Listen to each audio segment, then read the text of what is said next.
Saint Paul Institute of Professional Studies में एक international seminar रखा गया है. This international seminar is meant to train the future managers. Future managers, that they should become a global citizens, in the sense then their thinking ideology should be like global. और business में definitely ethics होना चाहिए, उस पर ज़्यादा focus किया जा रहा है.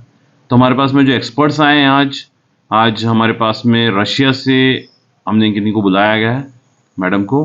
वो हमारे बच्चों को मोटिवेट कर रही है. और हमारे यूनिवर्सिटी से डॉक्टर आशीष तिवारी जी आए, जो एग्ज़ाम कंट्रोलर भी हैं और काफ़ी जीनियस हैंगे. तो ये सब उन्हें ज्ञान बांट रहे हैं कि किस प्रकार से हमको ग्लोबल सिटीजन बनना चाहिए. और हमारे Saint Paul Institute of Professional Studies का मिशन भी यही है कि हमको बच्चों को कॉम्पिटेंट बनाना है. जितने कॉम्पिटेंट हो सकते हैं उतना अच्छा है, एंड कमिटेड बनाना है. और साथ ही साथ में उनको ग्लोबल सिटीजन की तरफ प्रमोट करने का है. तो हम अपना मिशन पूरा कर रहे हैं. इसके जरिए स्टूडेंट्स को मालूम पड़ता है कि अगर बिजनेस करना है, अच्छे मैनेजर बनना है, तो ना ही केवल पैसा कमाना है, बल्कि एक बिजनेस एथिक्स को भी लेकर आगे बढ़ने का है, ताकि लोगों की सेवा सच्चे हृदय से हो सके और वो बिजनेस सर्कल में एथिक्स के द्वारा कुछ वैल्यू सिस्टम को डेवलप करा के अच्छे से कार्य कर सके और लोगों का उद्धार कर सके. मतलब सर, स्टूडेंट को पूरी तरह पढ़ाई के साथ में, पढ़ाई के अलावा पूरी तरीके से तैयार किया जाता है. जी हाँ, it is a holistic development. The concept is that we are working for the holistic development. The students हर तरह से तैयार रहना चाहिए फील्ड में उतारने के लिए. तो उसको इतना अडेप्टेबिलिटी रखना पड़ेगा, उतना रिसिलेंस होना पड़ेगा, क्योंकि आजकल कंपटीशन बहुत ज़्यादा है. तो ये सब हम कर सकते हैं तो बच्चे बहुत आगे बढ़ेंगे. To global excellence through innovative entrepreneurial strategies and sustainable practices. Now, today's world, a lot of struggles, troubles, problems are there. In this era, how to manage this management means a global area. The management people most probably going to this business line. So business line ethics must be also needed.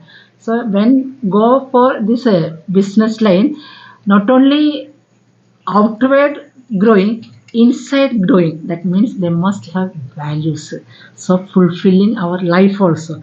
So we are making this training through this international conference for our students.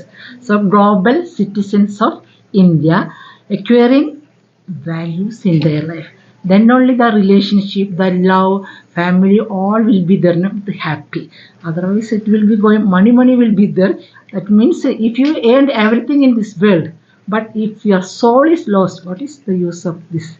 So happiness and health are the most important things. So when you go for this business line also, one way it is going up. But if other line is not there, what is the use? So that is why the training is we are giving through this international conference. So foreigners also coming. So by through interaction, they will upgrade their knowledge, skills. At the same time, they will be acquiring how these values will be practiced in our life.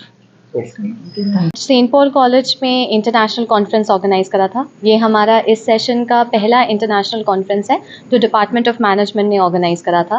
And conference की secretary doctor Anubhuti Sharma, उनके साथ साथ हमारे बीच में आज exam controller, DAVV exam controller doctor Ashish Tiwari, उन्हीं के साथ साथ international guest doctor Narena Ringo Russia से, and doctor mister Prashant Kulkarni जो कि एंटरप्रेन्योर है, काफ़ी फेमस एंटरप्रेन्योर है, वो हमारे साथ थे. एंड डॉक्टर चंचला, वो हमारी सेशन चेयर है. एंड इस इंटरनेशनल कॉन्फ्रेंस में हमने मेजरली, हमारा ये उद्देश्य था, स्टूडेंट लेड प्रोग्राम है ये, बच्चों ने ही इस इंटरनेशनल कॉन्फ्रेंस को ऑर्गेनाइज करा हमारे गाइडेंस के साथ.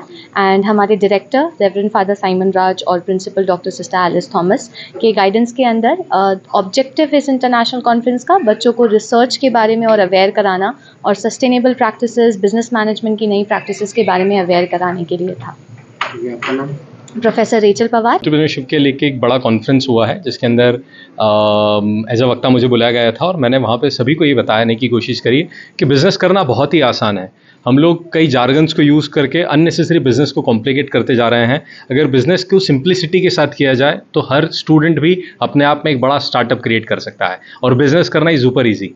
और कुछ स्पेशल चीज़ें और क्या क्या बताया, कुछ उदाहरण वगैरह से किसी सो किसी भी स्टूडेंट को अगर अपना बिजनेस सेटअप करना है तो उसको करने के लिए उसको 4 चीज़ें करना स्टूडेंट लाइफ से ही करना शुरू कर देना चाहिए। सबसे पहले अपने क्लासमेट, अपने बैचमेट, अपने कॉलेजमेट से जान पहचान बढ़ाना, नेटवर्क बनाना, हाथ मिलाना। दूसरा, सोशल मीडिया का उपयोग, क्योंकि अब जो हायरिंग हो रही है या जो आप अपने बिजनेस को भी प्रमोट करना चाहते हैं, अगर आप सोच रहे हैं कि ट्रेडिशनल तरीक़ों से कर पाएंगे तो ऐसा बिल्कुल नहीं होने वाला है। You got to use new age technology, new age functions, features that are available. तीसरा, जितने भी इवेंट्स होते हैं, भले ही कॉलेज में हो, आपके सोसाइटीज़ में हो रहे हों, start being an active participant there, क्योंकि जितना आपको एक्टिव पार्टिसिपेशन से या वॉलंटियर बन के सीखने को मिल सकता है, शायद उतना कोई भी बुक नहीं सिखा सकती है। और सबसे इंपॉर्टेंट ये कि आपकी एनर्जी सबसे ज़्यादा रहनी चाहिए उस रूम के अंदर। अगर आपकी एनर्जी सबसे ज़्यादा है तभी आप एक अच्छा एंटरप्रेन्योर बन सकते हैं। नाम आपका? प्रशांत कुलकर्णी।